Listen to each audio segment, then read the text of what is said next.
नमस्कार। आइए सुनते हैं धर्मवीर भारती जी की लिखी कहानी कफन चोर। सकीना की बुखार से जलती हुई पलकों पर एक आंसू चू पड़ा। अब्बा। सकीना ने करीम की सूखी हथेलियों को स्नेह से दबाकर कहा, रोते हो? छी। बूढ़े करीम ने बांह से अपनी धुंधली आंखें पोंछते हुए कहा, बेटा, तुम बुखार में जल रही हो और मैं तुम्हारे ओढ़ने के लिए एक चादर भी न ला सका। सकीना बात काट कर बोली, तो इसमें रोने की क्या बात? सुनते हैं सरकार ने इंतजाम किया है, बहुत सा सस्ता कपड़ा आने वाला है, तब खरीद लेना। फिर मुझे तो जाड़ा भी नहीं लगता। सकीना मुश्किल से अपनी कपकपी रोक पा रही थी। सरकार। करीम एक ठंडी सांस लेकर रह गया। सकीना ने देखा करीम बहुत दुखी हो रहा है। फौरन ध्यान बटाने के लिए बोली, नींद नहीं आ रही अब्बा, कोई कहानी सुनाओ। पगली, तुझे भी इस वक्त कहानी सूझती है?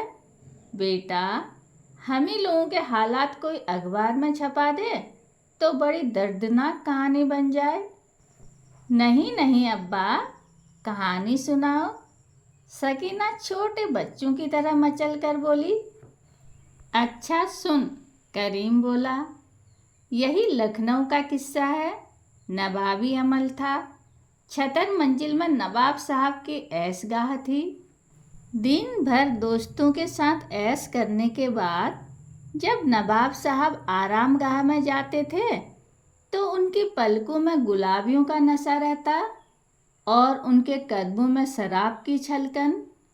उन्हें सहारा देने के लिए जीने की हर सीढ़ी पर दोनों ओर नौजवान बंदियां रहती थीं, जिनके कंधे पर हाथ रखकर वे धीरे धीरे ऊपर जाते थे। सुन रही है ना?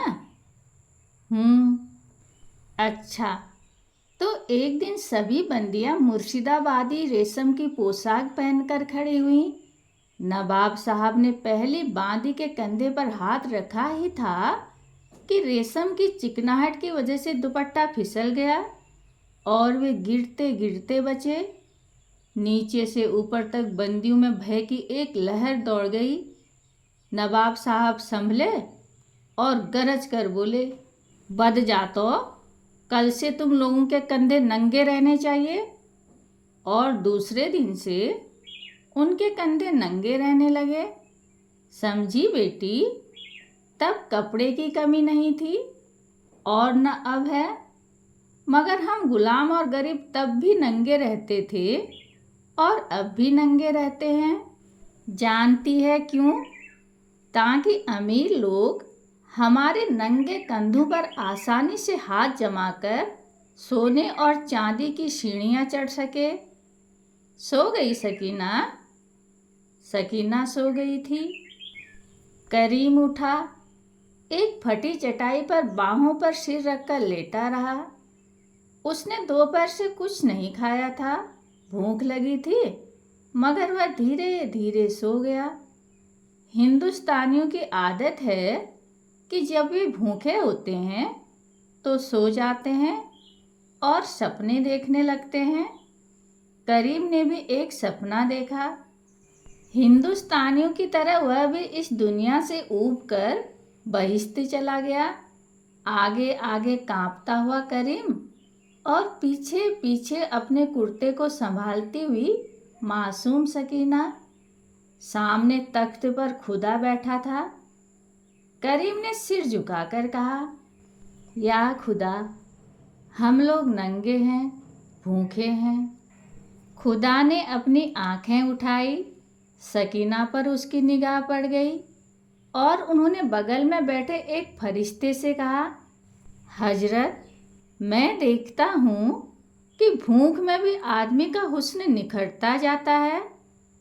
फरिश्ते ने अदब से सिर झुकाकर कहा, हुजूर की नायाब कुदरत। खुदा ने खुश होकर कहा, अच्छा, तो इस हसीना का नाम हुरू में दर्ज कर लो। फरिश्ते सकीना की ओर बढ़े। खबरदार, करीम की सूखी पसलियां गरज उठी। खुदा ने उसे देखा। यह कौन है? निकालो इसे।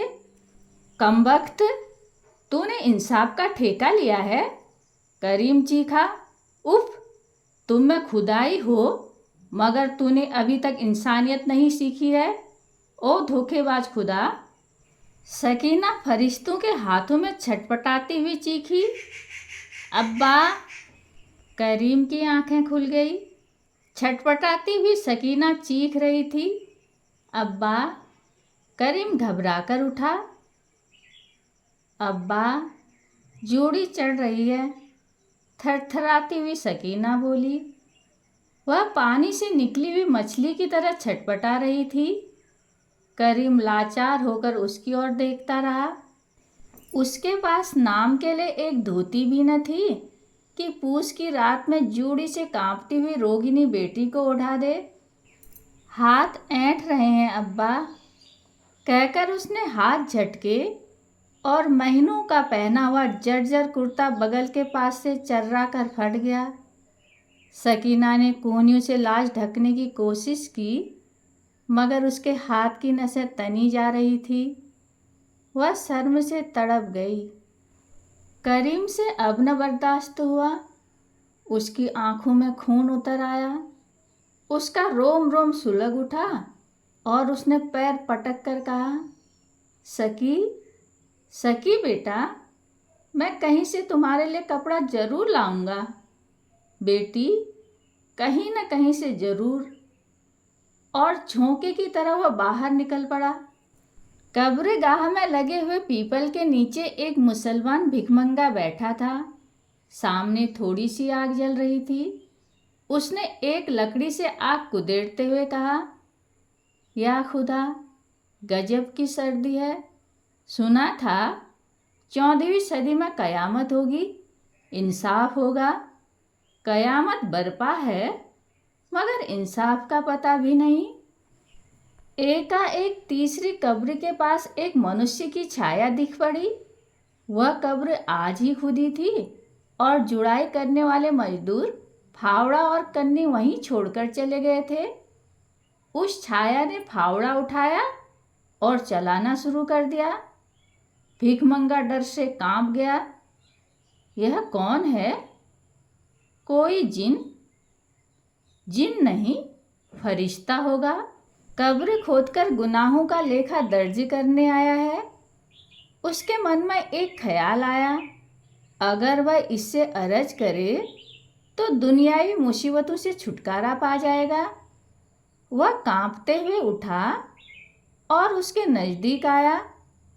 फरिश्ते ने फावड़ा चलाना बंद कर दिया। हुजूर, आप पैगंबर हैं, खुदा के फरिश्ते हैं। मैं... चुप रहो, बेइज्जती मत करो। मैं फरिश्ता नहीं, इंसान हूँ।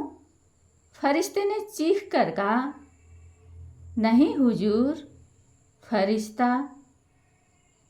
फरिश्ता फरिश्ता, मैं चोर हूँ बुड्ढे, कफन चुराने आया हूँ। मेरी बेटी बिना कपड़ों के मर रही है, तू भी नंगा है। अच्छा, आधा कफन तू भी ले लेना। भिखमंगा सहम कर पीछे हट गया। डर से उसकी घिघी बंध गई और उसके बाद चीख कर बोला, चोर चोर चोर। रखवाले की झोपड़ी से कई लोग दौड़ पड़े। दूसरे दिन लखनऊ में बिजली की तरह इस अनोखी चोरी की खबर फैल गई। सुबह क्लॉथ कंट्रोल ऑफिसर जब चाय पीने बैठे तो उनकी पत्नी ने चाय डालते हुए कहा, सुना तुमने, कल एक आदमी कफन चुराते पकड़ा गया। पागल हो गई हो क्या?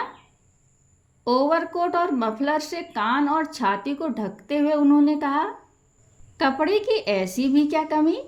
और फिर आदमी चाहे मर जाए, कब्र खोदकर कफन चुराने नहीं जाएगा। फर के दस्ताने से ढकी उंगलियों से चाय का प्याला उठाते हुए उन्होंने जवाब दिया।